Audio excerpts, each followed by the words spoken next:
So let me move on to the next panel. We're running a little 10 minutes behind.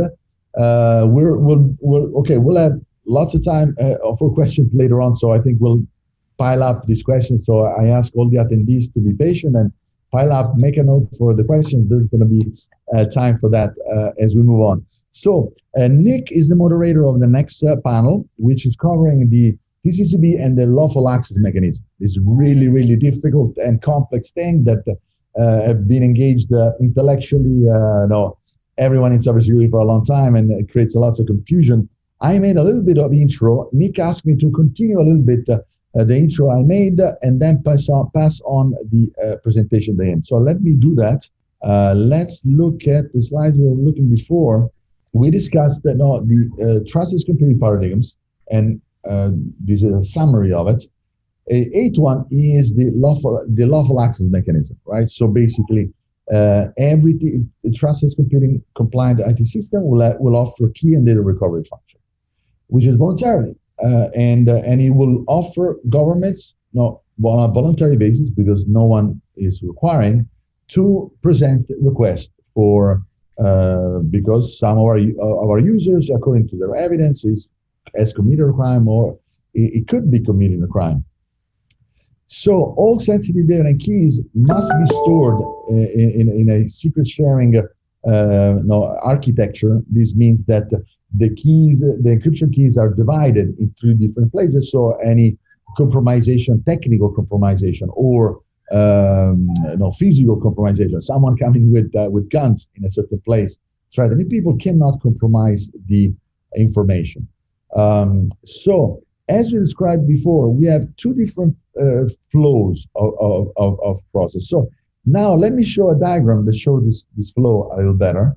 Okay, by the way, I've shared this deck on the chat, and I've also added these links here where you can go see all the fine detail of this. You have enough to read for a day or two if you want to see the details of this. But now let's look at the diagram of how this flow works. Okay, so this is a diagram that shows the Trustless Computing Certification Body. This is the assembly, which has the governance that we said with experts, nations, citizens, and so on.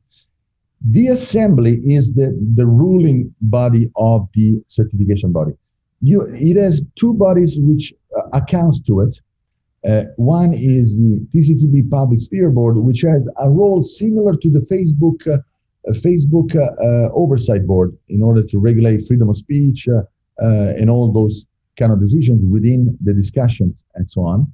And it has a judicial board. This judicial board is going to be made of scientifically sampled former chief justices in the world that will be given very secure devices based on these standards to evaluate evidence that is presented by foreign governments.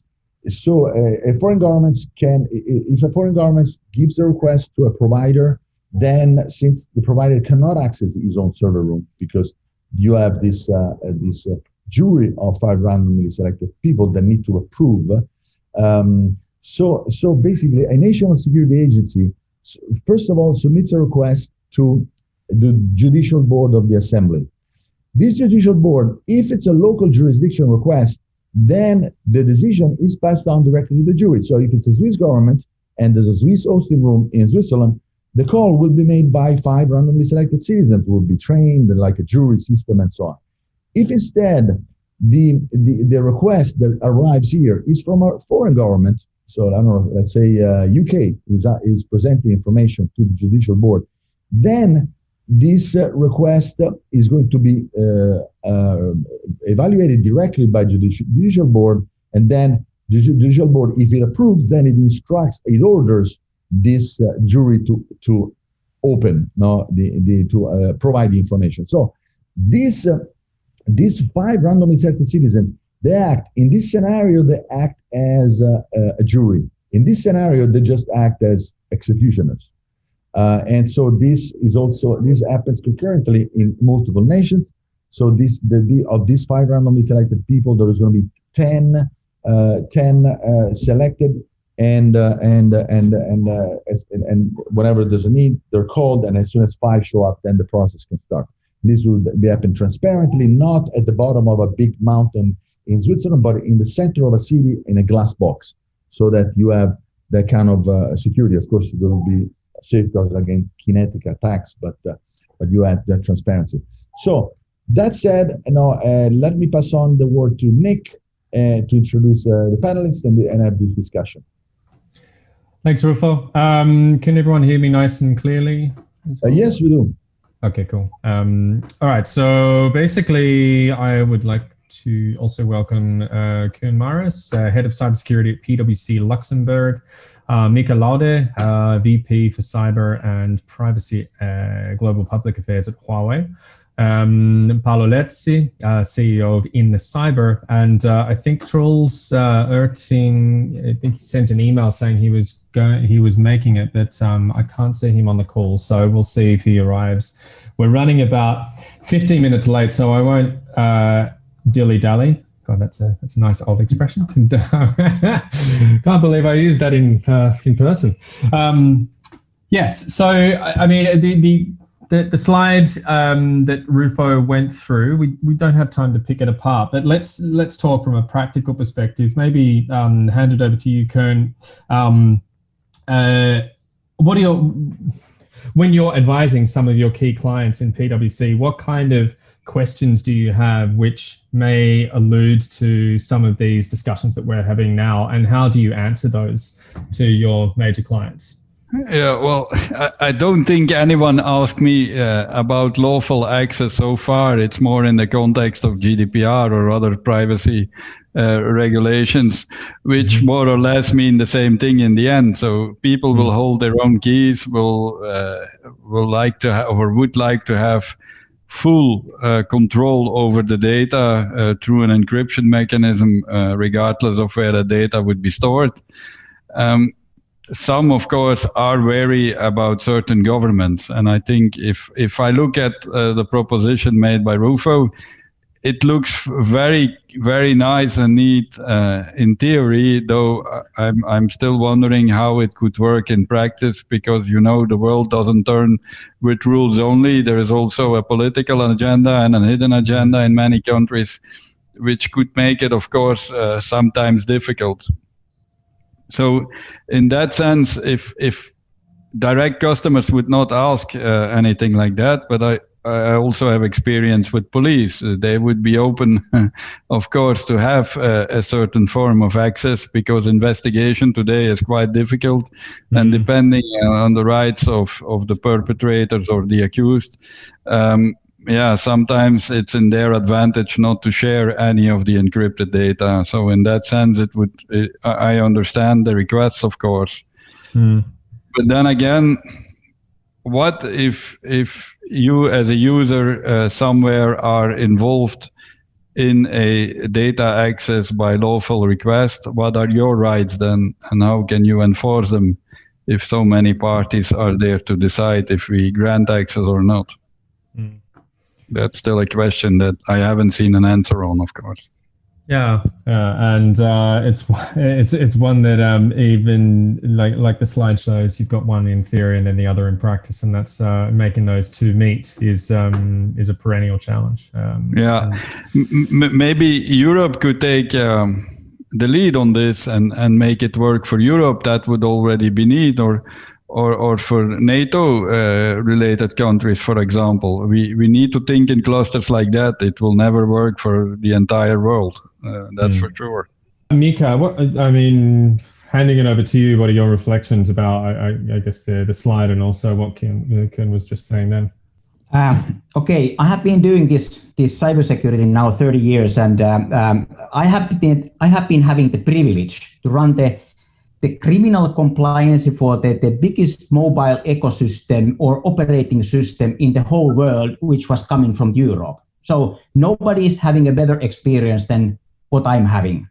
But of course, that the following, what I'm going to say, might be sounding a bit negative. But anyway, the reason being, actually, and working with this go in with this area together with you is purely because I'm still thinking that I'm positive that we should be able to find this kind of working solutions. But what I'm happy seeing now happening in the recent years is that when I was running this criminal compliance in Nokia, and we were having a 45% market share, it wasn't very easy because there was a huge amount of conflicting requirements, geopolitical issues, which were preventing the governments to discuss with each other. And any this kind of technical solution, what we were proposing, was never good enough, of course. And this was also leading that we had to make all the time compromises with the security, privacy, and so on to able to comply all these conflicting requirements. And of course, what was happening actually is that Europe lost the mobile ecosystem. We lost the operating system. We lost the social media from Europe. So suddenly we were in the position in whole Europe that de facto criminal compliance, what was happening in Europe, was defined by the American operating system and the criminal compliance which was coming from USA. And it wasn't perfect, but it was good enough that most of the European governments were not, starting to working against that. This was the reality. And of course, now once again, I'm basically in the front of the similar situation. In HUAWEI, we are planning to launch soon Harmony operating system, or actually we have been launching that. And of course, that I would be very, very happy if this community, where we are now participating, could be able to offer any manufacturer, including American, European, Chinese, common this kind of discussion platform where we would be able to say that, okay, now it's a technology who will be solving these geopolitical issues, and we don't have to worry anything anymore. But as a private company like HUAWEI is at the end of the day, and we are trying now, we have been manufacturing several years phones, but our criminal compliance basically has been taken care of by Google. And if there has been a law enforcement in Europe who would have liked to have a interaction with the users of these phones, they haven't been calling to us because all the data basically has been in some other countries. And now, of course, what I would like to see is that this technical solution, what we have been so far discussing, it's a rather good. I can't complain. It's a very good. Of course, that it's a bit complicated. It might be also very, very difficult to explain some of the people. What is this meaning? How my national interest will be covered with this system? Are we equal with all the other governments? Or are we having, for example, diversity that some governments are more equal than the other governments? And these are the questions what will be happening. And so I have been always seeing since last 20 years when I have been running these criminal compliances is that technology is most probably the easiest part of the whole thing. All the other things are much more complex. And of course, as I was saying, that we are launching soon mobile phone ecosystem called Harmony, and it will be having own the application ecosystem. It will be having own security, which is not coming from United States. So what would be happening if I would be having similar mobile phone ecosystem coming from Europe? How these would be interacting with each other? Because as I was saying that at the moment, Europe is rather happy, partially happy for this solution, what has been offered by outside of the Europe. This should be also challenged. And then, of course, what I would like to see is international cooperation. Same rules for everybody. We would be happy in HUAWEI to offer our assets for this building these kind of systems, but it can't be so that as I was saying earlier, is that some of the systems would be more equal than the other systems, and that would be rushing actually that some manufacturers would not be accepted in the similar way as the other ones, or that some of the manufacturer would be gaining some additional benefits and so on. Like when I was working in the Nokia, it wasn't very easy actually globally to take care of the criminal compliance because of these conflicting requirements. And of course, this is the burden which we should be able to stepping over. Technology as such, I would be saying, is that will be sorted out when the cooperation and this kind of common rules has been established. And I don't believe, for example, that the Chinese government would be opposing this, but of course that they would not like to see treated as a third nation or something like that. This is for sure. They are also working in this area, and of course that we are able to make in HUAWEI this kind of national solutions. But think about that. We could be doing that kind of national solutions. This country is having one solution. This is having one solution. But at the end of the day, we are now talking about the global systems, and the global systems are needing global solutions. So this therefore, is why it's slightly complex. I can't say that if I would have been able to solve this already during these 20 years, I would most probably be also not only famous but rich as well, which hasn't been happening. And therefore, of course, I'm still looking for that we would be able to solve this issue together. We would be having this kind of common trust platform where all the governments would be saying, I'm not totally happy, but I can live with that. That would be already enough for me. They don't have to be 100% happy, but actually it would be at least having some kind of the interaction like VTO and so on, so that there would be establishment which everybody can live with, even they would be not totally happy. Okay, that was a long introduction, but as I was saying that I have been working already 20 years here, and the technology has been usually the easiest part to solve.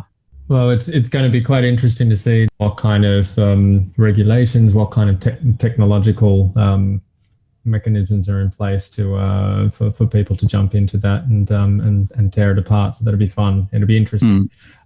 Paolo, maybe turn over to you. You look at this from a slightly different angle. So less from a defensive angle or a vendor angle, but developing tools and assisting law enforcement. What are your views based on the discussion, also some of the slides that the Rufo shared? Yeah. Hello, you hear me? Yeah. Okay. Hi to everybody. The content of the discussion is very sensitive, of course, and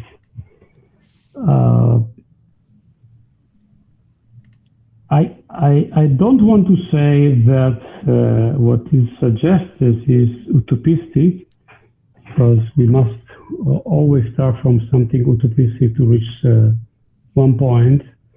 But I think that in the future, not too long, not too far away, we can think that this could be applied to a small number of, let's say, democratic countries, let's say a small part of Europe, the old Europe, the old West Europe, perhaps, and only for, let's say, common crime. So if you go to investigations on terrorism or national security level, on very organized criminal organization and so on, it's very unseemly to think that we can find their sensitive information inside this box, this environment. And moreover, the investigation that is on charge of the agency in many cases will be not so public, because in some way and in some cases I even don't know which are the targets, and perhaps I have to find a way to catch them with a trap or something like that. So it's a very complicated environment. Of course, we have to find a first way to start, but technology is continuously evolving. It means that, for instance, iCloud, Google Cloud, and so on must be in a way, there must be a clone of that in this environment. And what about the data I have only inside my phone, for instance? Or if I use a special application in order to chat or speak with my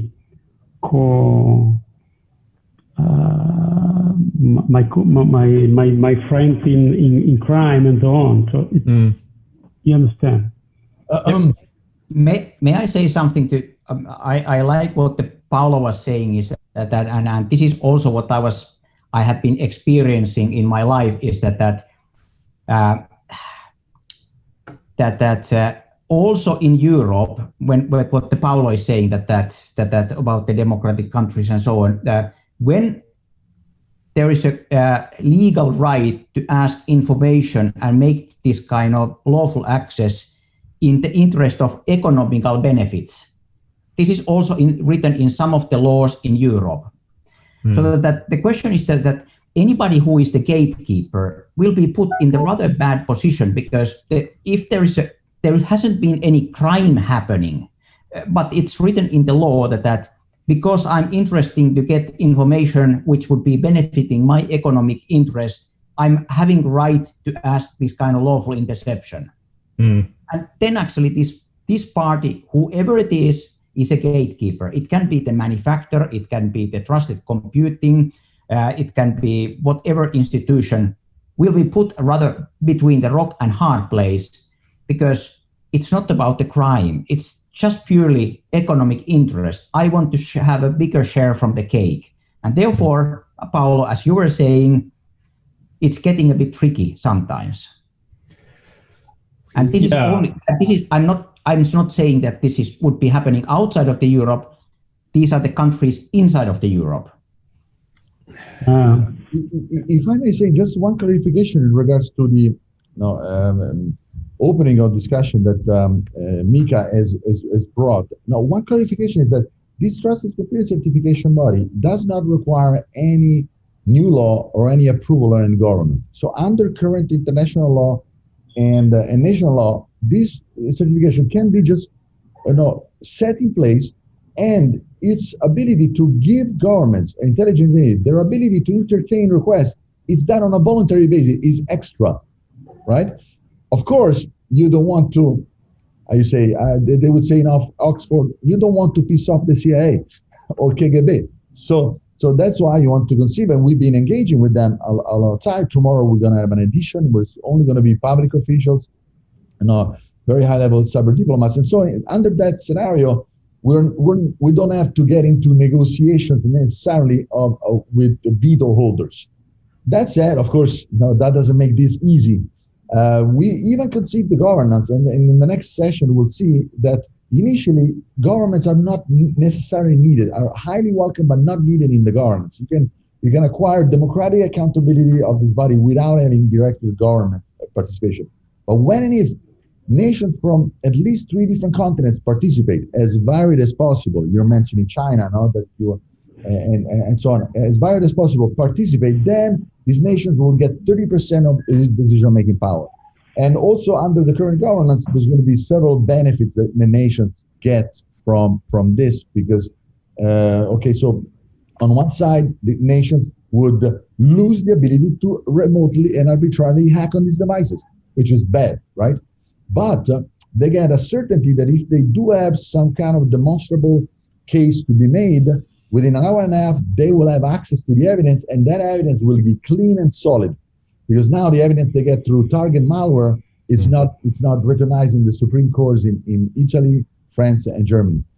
So this actually, as Mika was saying, this is really would be fantastic, because if this certification body is actually then widely adopted, and you have blocks like China and so on actually endorsing it for sensitive human communication, this can create, avoid the fracturing of the digital sphere, because we will see that otherwise, right? If harmony goes in play and all Chinese phones, which pretty much every phone that is not Apple will be running harmony, you may have a fracturing of the digital sphere, because harmony will only run certain social application which will not be Facebook or Twitter. And so we'll have half of the world talking on WeChat and so on.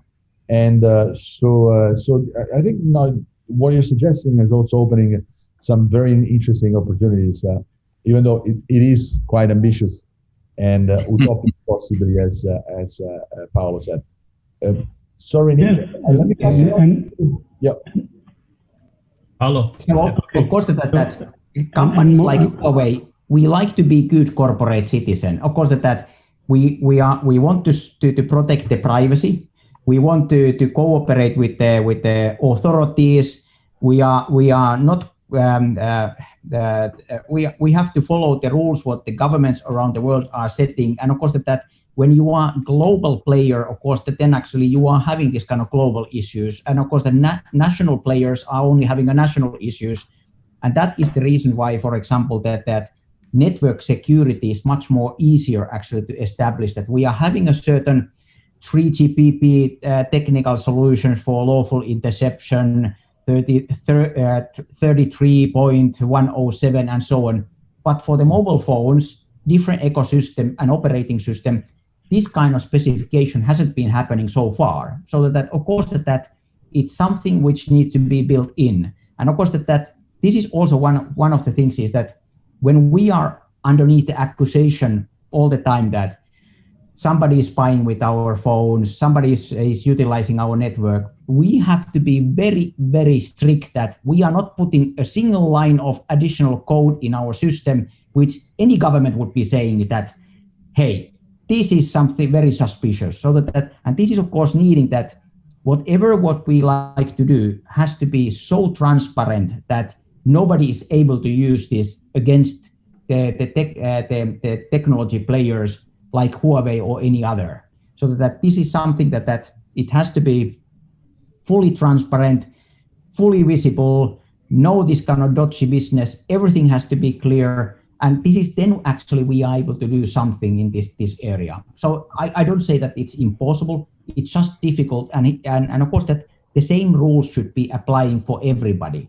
We are now showing already the source code for all the governments around the planet to convince them that there is nothing suspicious in our code. And this, of course, it would be meaning basically the same thing for everybody else as well.